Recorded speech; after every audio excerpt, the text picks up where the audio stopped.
Monaghan from Limerick were the winners. Northern Gales from Longford took the Division 4 title. South London won Division 5. And Gert Lettra from Leitrim getting a famous victory for Leitrim in the boys' Division 6. And in the girls' results, well done to Clare Galway, who won the Division 1 final. They beat St Lawrence's of Kildare by 3-2 to 4 points. The Division 2 final was won by Monaghan from Limerick. Division 3 by Kerr in Tipperary. And well done Tinryland and Bennekerry from Carlow, who took the Division 4 title. It's a fantastic achievement. Well done to you all. Well, it's competition time now, and we've teamed up with Ulster Bank, official sponsor of the GA Football Championships, to give you the chance to win tickets for you and a friend to attend both of this year's All-Ireland Football semi-finals and the final in Croke Park this August and September. For your chance to win, answer the following question. Which county will play in this year's Leinster Senior Football Final for the first time in 50 years? Is it Meath, Louth or Offaly? If you think you know the answer, call 1515 71 71 74 or text the word football followed by your answer and name to 57111.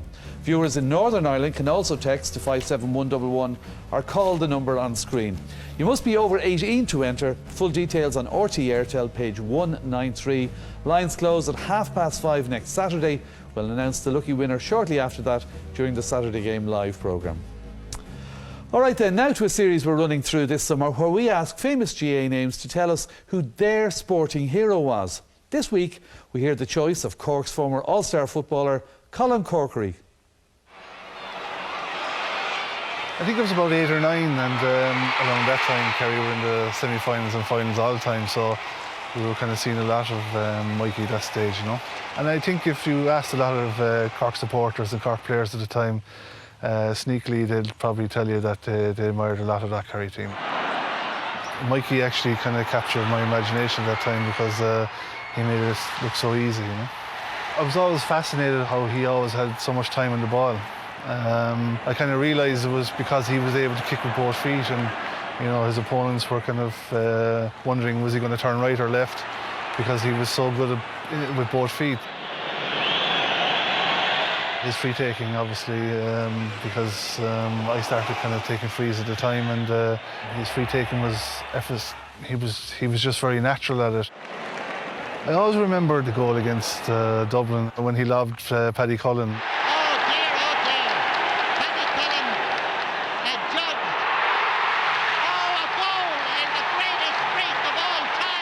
We always try to practice it, but we're never able to do it out in the street. But I mean, that was probably the one amazing thing that I remember from a score point of view. And obviously, you know, I love to see him when he got the ball and turned and just paroled the bar straight away. I mean, he was a genius at that. You know. Nicely chipped up there by Mikey Sheehan over the bar. In Páirc Uí Chaoimh in '87, Billy Morgan came back in, and there was a very good Cork team emerging at that stage, and Mikey scored that equalising goal to draw that day. Mikey Sheehy, Mikey the captain, looking for the Kerry goal that will seal it. Is it there? Yes it is, I don't believe it! Everybody in Cork at the time thinking that we had a great team, and Mikey equalising and thinking that, you know, we might get beaten again in the replay. He's a pure gentleman for one, and he brought that onto the field as well with an amazing talent and a genius about him, and that's probably how I sum him up, to be honest.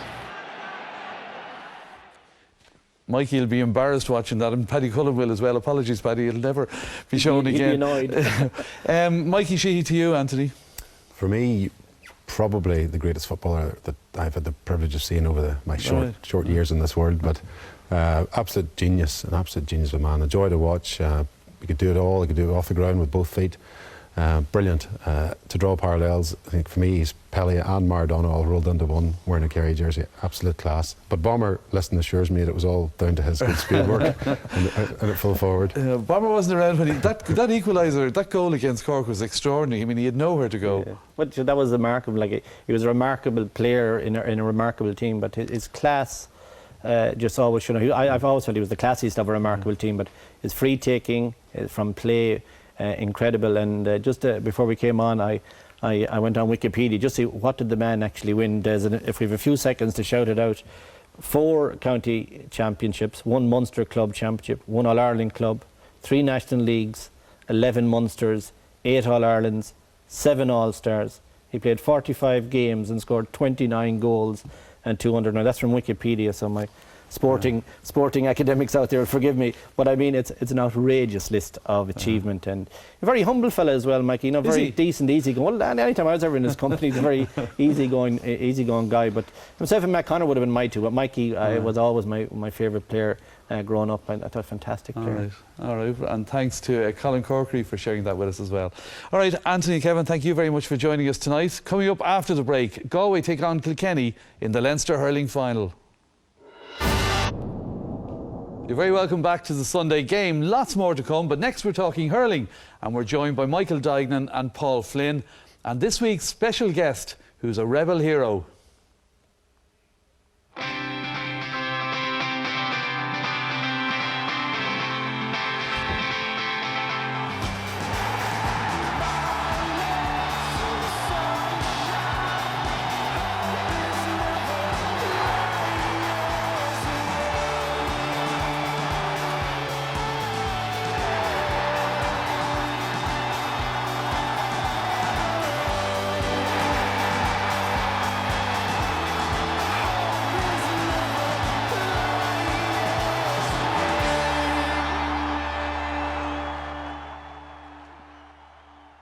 Diarmuid O'Sullivan, you're very welcome to the studio. The week of a Munster final now coming up. Do you miss it being involved? Yeah, it does. I suppose, you know, when you leave inter-county hurling, it's a hard thing to take for a time, but, you know, I had the pleasure of dropping in, just having a sneak preview with the boys training during the week, and, you know, it set the pulses racing a small bit. You know, it would be nice if you were heading to Thurles on Sunday. Well, we'll get your view on that later with Paul Flynn here. It'll be interesting. But first, it's time for the eagerly awaited first appearance of Galway in the Leinster Hurling Final as they took on the All-Ireland champions Kilkenny. Commentary comes from Donal O'Grady, and first, Ger Canning.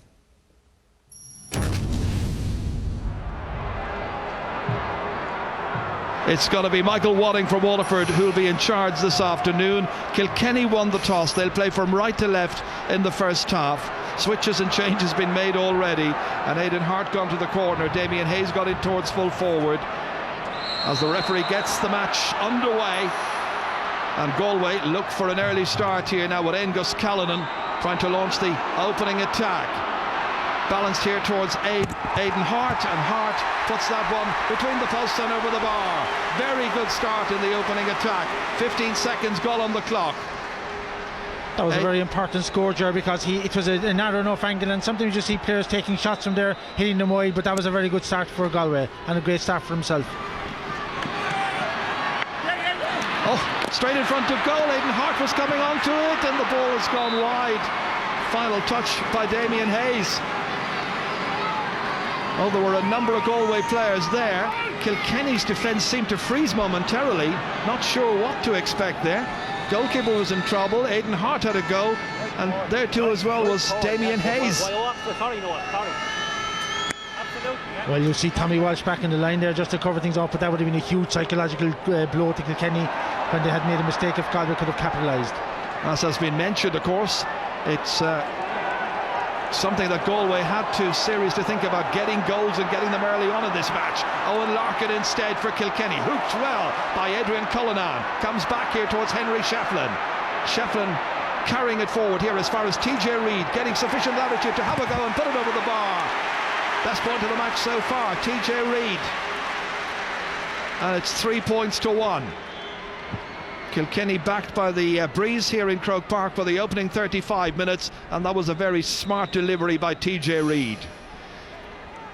And that's the problem for Galway, Ger. You know, 3 or 4 players went on to 2 or 3 Kilkenny players, and Reid was the supporting man, free, and stuck it over the bar.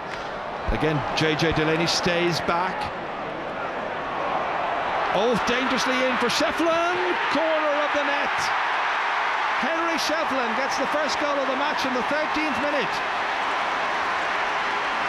He drifted into space beautifully. Just watch it again. In over the corner back. Beautiful delivery from Henry Shefflin, way in past Colm Callanan. It's a lovely goal. Kilkenny go for more scores. Beautifully into the hand of Owen Larkin. They're winning those puck outs and winning them well. Into Rice, and Rice, let's fly.